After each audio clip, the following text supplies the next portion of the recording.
کیا ماؤں نے لال جنے تھے؟ کیا دھرتی نے انسان دیکھے تھے؟ آج تک دنیا ایسا بادشاہ نہ دکھا سکی جو 22 لاکھ مربع میل پہ حکومت کر کے مسجد میں جھاڑو دے رہا ہو، جو 22 لاکھ مربع میل پر حکومت کر کے پانی کی مشق کندھے پہ اٹھا کے بیوہ عورتوں کے گھر میں گھڑوں میں پانی بھرنے جا رہا ہو۔ امیر المومنین کہاں جا رہے ہو؟ فلاں اماں کے گھڑے میں پانی بھرنے جا رہا ہوں، فلاں کے گھر میں پانی بھرنے جا رہا ہوں۔ 22 لاکھ مربع میل پہ حکومت کر کے دھرتی نے ایسا بادشاہ نہیں دیکھا جو اونٹ چراتا پھر رہا ہو، اور جو بیت المال کا اونٹ گم ہوا، چولے کو باندھا اور دوڑ لگائی، آگے احنف بن قیس ملے، ارے کہاں جا رہے ہو امیر المومنین؟ کہ تو بھی آجا، بیت المال کا اونٹ گم ہو گیا ہے، مل کے تلاش کریں۔ پتہ نہیں کتنے مسلمانوں کا اس میں حصہ ہے۔ دھرتی ایسا بادشاہ نہ دکھا سکے گی، نہ دکھا سکے گی، کوئی ایسا آیا ہی نہیں ہے کہ جو اتنی بڑی سلطنت کا مالک ہو اور کیکر کے درخت کے نیچے بغیر پہروں کے سو رہا ہو۔ یہ ہمارے چھوٹے چھوٹے حکمران، ووٹوں کے ذریعے سے کرسیوں پر بیٹھنے والے، ان بے وقوفوں کے آگے بھی پہرے، پیچھے بھی پہرے، دائیں بھی پہرے، بائیں بھی پہرے، اوپر بھی پہرے، ان کی گاڑیاں بھی بلٹ پروف، یہ پھر بھی ڈرتے ڈرتے جا رہے کہ انہوں نے ظلم کیا، یہ اپنی ذات میں خوف زدہ ہو گئے۔ عمر نے اپنے نام کے ساتھ فاروق کا لقب آپ نے کہا عمر فرق بین الحق والباطل، عمر وہ عمر ہے جس نے حق اور باطل میں فرق کر کے دکھا دیا، اس لیے یہ فاروق ہے، اس نے حق اور باطل میں فرق کر کے دکھایا، یہ فاروق ہے۔ حسن بصری فرمایا کرتے تھے اپنی محفلوں کو عمر کے ذکر سے سجاؤ۔ حضرت عائشہ فرمایا کرتی تھیں عمر کے تذکرے کیا کرو کہ جب عمر کا تذکرہ ہوتا ہے تو عدل کا تذکرہ ہوتا ہے، جب عدل کا تذکرہ ہوتا ہے تو اللہ کا تذکرہ ہوتا ہے۔ کہ ہم عائشہ رضی اللہ تعالیٰ عنہا فرمایا کرتی تھیں اتنے بڑی سلطنت پر حکومت کرنے کے بعد اللہ کی راہ میں جانے والے مجاہدین کے گھر گیا کھڑا ہوا ہے، دروازے پہ دستک دے رہا ہے، بیٹی کوئی بازار سے سودا لینا ہو تو مجھے بتاؤ، تیرے گھر والا تو اللہ کی راہ میں ہے، میں تمہارے گھر کا سودا لے آؤں، کیا کیا چیز چاہیے؟ تم نے اپنے خامند کو خط لکھنا ہوگا، تم تو لکھنا نہیں جانتی، مجھے بتاؤ میں تیرے خامند کو تیری طرف سے خط لکھوں۔ اماں تیرا بیٹا اللہ کی راہ میں گیا ہوا ہے، مجھے بتا میں تیرے بیٹے کے نام تیری طرف سے خط لکھوں۔ اتنی بڑی جس کے سامنے قیصر اور کسرا زیر و زبر ہو گئے، کج کلا، وہ زمین میں جا کے تہ خاک میں وہ سارے ہیرے لال جواہر، وہ زمین میں لوٹ پوٹ کرنے والا، کسرا کے تخت کو توڑنے والا اور روم کی طاقت کو توڑنے والا، آل ساسان کی طاقت کو توڑنے والا اور نوشیروان کے خزانے مدینے میں لانے والا اور خسرو پرویز کے خزانے مدینے میں لانے والا اور رومت الکبرا کے خزانے مدینے میں لانے والا خود اپنے کرتے میں 14 پیوند لے کے چل رہا ہے۔ 14 پیوند کے ساتھ کرتا ہے، مہینے میں 1 دن گوشت کھاتے تھے، وہ روٹی کھاتے تھے کہ عام آدمی حلق کے نیچے نہیں لے جا سکتا تھا۔ ہے سال کی ابتدا اس شخص کی شہادت سے ہوتی ہے جس کو اللہ نے وہ عزت دی۔ آپ نے کہا میرے 2 وزیر آسمان میں، 2 وزیر زمین میں، آسمان پہ جبریل اور میکائیل میرے وزیر ہیں، زمین پر ابو بکر اور عمر میرے وزیر ہیں۔ آپ فرمایا کرتے تھے ابو بکر عمر اگر کسی بات پہ جمع ہو جائیں تو میں ان کے مشورے کے خلاف کبھی نہ کروں گا۔ ابو بکر تیری مثال ابراہیم کی ہے، عمر تیری مثال نوح علیہ السلام کی ہے، ابو بکر تیری مثال عیسیٰ علیہ السلام کی ہے، عمر تیری مثال موسیٰ علیہ السلام کی ہے۔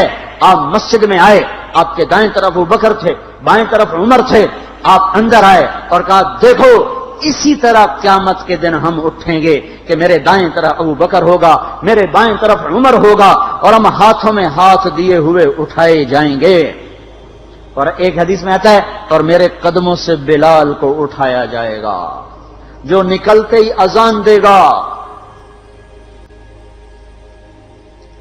جس کے اسلام لانے نے اسلام کو اونچا کیا، جس کے اسلام لانے نے باطل کو پست کیا، جن راہوں سے عمر گزر جائے شیطان وہ راہیں چھوڑ دیتا تھا۔ عرفات کا میدان تھا، 1.25 لاکھ مقدس ہستیاں سامنے ہیں۔ میرے نبی نے فرمایا اس وقت میرا اللہ میرے سب صحابہ پہ فخر کر رہا ہے اور عمر بن خطاب پہ خاص طور پہ فخر کر رہا ہے، خاص طور پہ فخر ہو رہا ہے، عمر بن خطاب پہ خاص طور پہ فخر ہو رہا ہے۔ میرے بعد کوئی نبی ہوتا عمر ہوتا۔ عمر، میں نے رات جنت میں محل دیکھا، ایک اینٹ موتی کی، ایک یاقوت کی، ایک زمرد کی۔ میں نے پوچھا یہ کس کا ہے؟ کہا گیا ایک قریشی کا ہے۔ میں نے کہا میں قریشی ہوں، اتنا خوبصورت محل ہے، میرا ہی ہوگا۔ جب جانے لگا تو فرشتے نے کہا یہ آپ کے غلام عمر بن خطاب کا ہے۔ وہ کیا مبارک لوگ ہیں کہ جنہیں نبی کے گھر میں قبر نصیب ہو، ایک طرف ایک ساتھی، ایک طرف دوسرا ساتھی، جن کو نبی کے دو پہلوؤں میں جگہ ملی ہو۔ وہ کیسی عظیم ہستیاں، اتنی بڑی سلطنت کا مالک اور اتنے بڑے عدل کی نشانی بن کر مدینے میں مسجد میں بیٹھے رو رہے ہیں۔ امیر المومنین کیوں رو رہے ہو؟ کہا دجلہ کے کنارے کتا بھی پیاسا مر گیا تو پوچھ تو عمر کی ہوگی، فرات کے کنارے کتا بھی پیاسا مر گیا تو پوچھ تو عمر کی ہوگی۔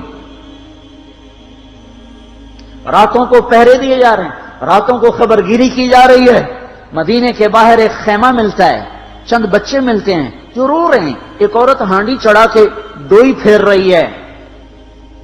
پوچھتے ہیں بہن یہ بچے کیوں رو رہے ہیں؟ کہ یہ بھوک سے رو رہے ہیں۔ ہانڈی میں کیا ہے؟ پانی، کچھ بھی نہیں۔ کیوں چڑھایا ہوا ہے؟ بہلانے کے لیے، سو جائیں گے روتے روتے۔ میرا اور عمر کا اللہ کے ہاں فیصلہ ہوگا۔ تو عمر کی ہچکیاں بن گئیں کہ عمر کو بہن تیرے حال کی کیا خبر؟ کہ پھر ہمارا بادشاہ کیوں بنا ہے؟ اگر ہمارے حال کی خبر نہیں لیتا تو ہمارا خلیفہ کیوں بنا ہے؟ پر لگ گئے، بیت المال سے سامان نکالا، بوری بھری، سر پہ اٹھائی، کمر پہ اٹھائی۔ غلام اسلم نے کہا میں اٹھاؤں؟ کہ قیامت کے دن بھی میرا وزن تو اٹھائے گا۔ اسی طرح بھاگے ہوئے آئے، پنیر نکالا، آٹا نکالا، گھی نکالا، شہد نکالا، ڈال کے ہانڈی میں نیچے آگ، خود دھواں، گیلی لکڑیوں میں پھونکے مار مار مار آگ جلائی، حلوہ تیار کیا، پھر پلیٹوں میں ڈال ڈال کے بچوں کو کھلایا۔ وہ عورت کہنے لگی کاش عمر کی بجائے تو خلیفہ ہوتا۔ تو یہ نہیں کہا کہ میں ہی عمر ہوں، میں ہی عمر ہوں۔ فرمایا جب کل تو امیر المومنین سے ملے گی تو مجھے بھی وہیں دیکھ لے گی، مجھے بھی وہیں پا لے گی۔ پھر وہاں بیٹھ کے دیکھتے رہے، اٹھ کے چل دیے۔ بچے ہنسنے لگے، کھیلنے لگے تو اپنے غلام سے فرمایا میں نے انہیں روتا دیکھا تھا، میرا جی چاہا میں انہیں ہنستا بھی دیکھوں۔ 22 لاکھ مربع میل پہ اسلام پھیلا کر حکومت اس سے بھی بڑے علاقے میں لوگوں نے کی۔ چنگیز نے اس سے زیادہ فتوحات کی، محمود غزنوی نے اس سے زیادہ کی، سکندر تیمور نے اس سے زیادہ کی۔ پر فتوحات کر کے یوں خدمت کر رہا ہو، پانی بھر رہا ہو، اونٹ چرا رہا ہو، امامت کرا رہا ہو، 14 پیوند لگے کپڑوں کے ساتھ خلافت کے تخت پر بیٹھا ہوا ہو، یہ دھرتی میں پھر کوئی نہیں آئے گا۔ ہے نماز میں خنجر لگا، نماز پڑھاتے ہوئے 27 ذوالحج، 27، 28، 29 یکم کو انتقال ہوا۔ یکم محرم موت کے آثار گہرے نظر آئے۔ بیٹے کو بلایا کہ بیٹا جاؤ اما عائشہ سے پوچھ کے آؤ کہ عمر اپنے ساتھیوں کے ساتھ دفن ہونے کی اجازت چاہتا ہے۔ امیر المومنین کے لقب سے بات نہ کرنا، عمر کہنا، عمر اب میں امیر المومنین نہیں رہا۔ جب وہ پوچھنے گئے تو حضرت عائشہ رو رہی تھیں۔ انہوں نے عرض کیا اما جان میرا باپ اپنے ساتھیوں کا پڑوس چاہتا ہے۔ انہوں نے فرمایا یہ جگہ تو میں نے اپنے لیے رکھی تھی، لیکن اگر عمر چاہتے ہیں تو ان کو مجھ پر فضیلت ہے، میں ان کے لیے دستبردار ہوں۔ انہوں نے واپس آ کر خوشخبری سنائی، مبارک ہو اجازت مل گئی۔ کہ نہیں شاید میرے شرم میں اجازت دی ہو، جب مر جاؤں تو مجھے دوبارہ دروازے کے سامنے رکھ کر پھر جا کے پوچھنا، اس وقت اجازت ملے تو پھر لے جانا، ورنہ مجھے بقیع کی طرف لوٹا دینا۔ اتنے میں حضرت علی آئے، پریشان دیکھا، عمر کیوں موت سے ڈر گئے؟ کہ نہیں، موت کے بعد کی گھاٹی سے ڈر رہا ہوں۔ کہ ڈرو نہیں، میرے ان کانوں نے سنا ہے اور اتنی دفعہ سنا ہے کہ میں گن نہیں سکتا کہ اللہ کے نبی فرمایا کرتے تھے ابو بکر اور عمر جنت کے بڑی عمر کے لوگوں کے سردار ہیں۔ آپ نے فرمایا تو اس بات کی گواہی دے گا؟ کہ میں بھی دوں گا، میرا بیٹا حسن بھی دے گا۔ امام حسن بھی ساتھ تھے۔ کہ میں بھی دوں گا، میرا بیٹا حسن بھی گواہی دے گا۔ پھر بھی ہے جو جنت کی بشارتیں لیے ہوئے ہیں، 10 مبشرہ، ابو بکر جنتی، عمر جنتی، عثمان جنتی، علی جنتی، طلحہ جنتی، زبیر جنتی، ابو عبد الرحمن بن عوف جنتی، ابو عبیدہ بن جراح جنتی، سعید بن زید جنتی۔ آپ نے نام لے کر گنے، نام لے کر گن کر کہا، سنو ابو بکر جنتی ہے، عمر جنتی ہے، عثمان جنتی ہے، علی جنتی ہے، طلحہ جنتی ہے، زبیر جنتی ہے، سعد بن ابی وقاص جنتی ہے، عبد الرحمن بن عوف جنتی ہے، ابو عبیدہ بن جراح جنتی ہے، سعید بن زید جنتی ہے۔ میں ان سے راضی ہوں، لوگوں ان کا حق پہچانو، میں ان سے راضی ہوں، میں ان سے راضی ہوں۔ پھر آپ نے فرمایا اگر تم نے ان کے بارے میں کسی ایک کے بارے میں بھی دل میں بغض لے کر مر گئے، اور تم نے اتنی بندگی کی تھی کہ سوکھ کے کانٹا ہو گئے تھے، روزے اتنے رکھے تھے کہ پیٹ کمر کو لگ گیا تھا، سجدے اتنے کیے تھے کہ تمہارے ماتھے اور گھٹنوں پر پتھروں جیسے نشان پڑ گئے تھے، اتنا کچھ کر کے ان 10 میں سے کسی ایک کا بغض لے کر اگر تم مر گئے تو اللہ تمہیں منہ کے بل جہنم میں گرا دے گا۔ لوگوں میں ان سے راضی ہوں، ان کا حق پہچانو، جن کو اللہ بھی رضا کے پروانے دے رہا ہو، جن کو اللہ کا رسول رضا کے پروانے دے رہا ہو، جن کو وزارت کا شرف مل چکا ہو، نبی کے پہلو میں قبر جن کی بننے کا اعلان ہو چکا ہو، وہ موت پر کیا کہہ رہا ہے؟ موت پہ کیا کہہ رہا ہے؟ اپنے بیٹے سے کہا میرا سر زمین پہ ڈال دے۔ ان کی گود میں سر تھا عبداللہ بن عمر، تو انہوں نے گود سے ہٹا کر پنڈلی پہ رکھ لیا، یہاں رکھ لیا۔ چلے گئے، کیا کہہ رہا ہوں سنتے نہیں ہو، زمین پہ ڈال دو۔ تو انہوں نے زمین پہ ڈالا تو اپنے چہرے کو مٹی میں رکھ دیا اور ایسے ملنے لگے اور کہنے لگے، اے میرے رب، اگر تو نے عمر کو معاف نہ کیا تو عمر ہلاک ہو جائے۔ ویل لک یا عمر ولامک ان لم یغفر لک ربک، عمر تیری ہلاکت ہے اگر تیرے رب نے تجھے معاف نہ کیا۔ یہ کہتے کہتے کہتے جان دے دی۔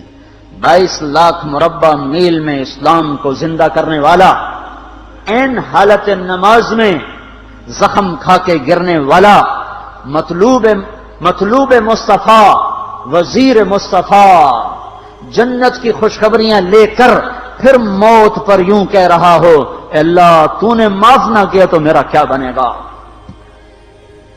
کیا بے طلبی ہے۔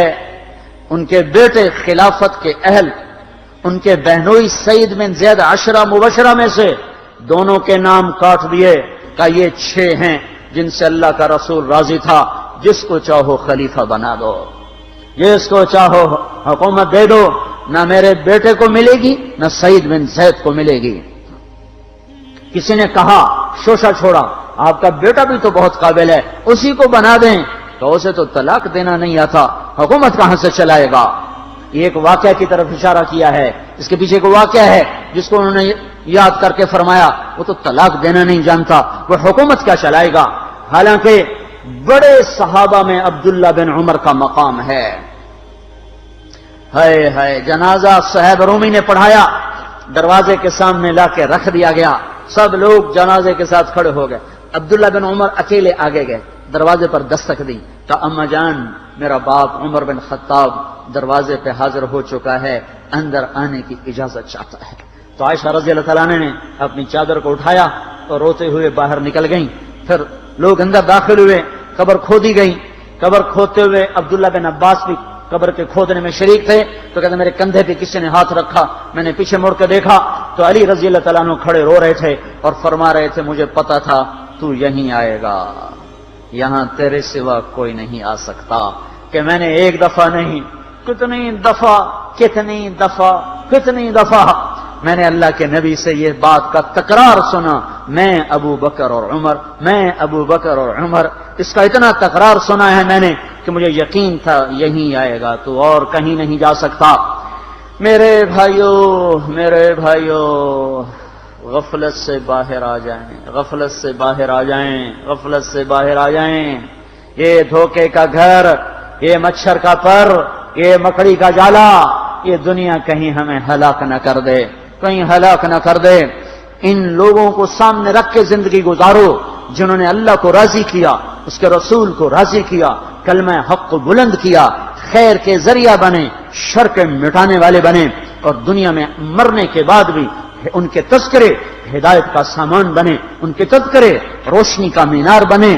ان کے پیچھے چلو، مغرب کے اندھیروں کی طرف مت دوڑو، وہاں تو سورج بھی ڈوب جاتا ہے، مغرب میں تو سورج بھی ڈوب جاتا ہے، اور تمہیں پکار کے کہتا ہے مغرب کی طرف نہ آنا، ادھر اندھیرا ہے، میں یہاں گم ہو گیا، تم کون سا سراغ ڈھونڈنے آئے ہو؟ دوڑو اللہ اس کے رسول کی پاک زندگی کی طرف، اس کے پاک صحابہ کی زندگی کی طرف، جن کو اللہ نے مرنے سے پہلے جنت ہاتھ میں دے دی، جنت کی بشارت دے دی۔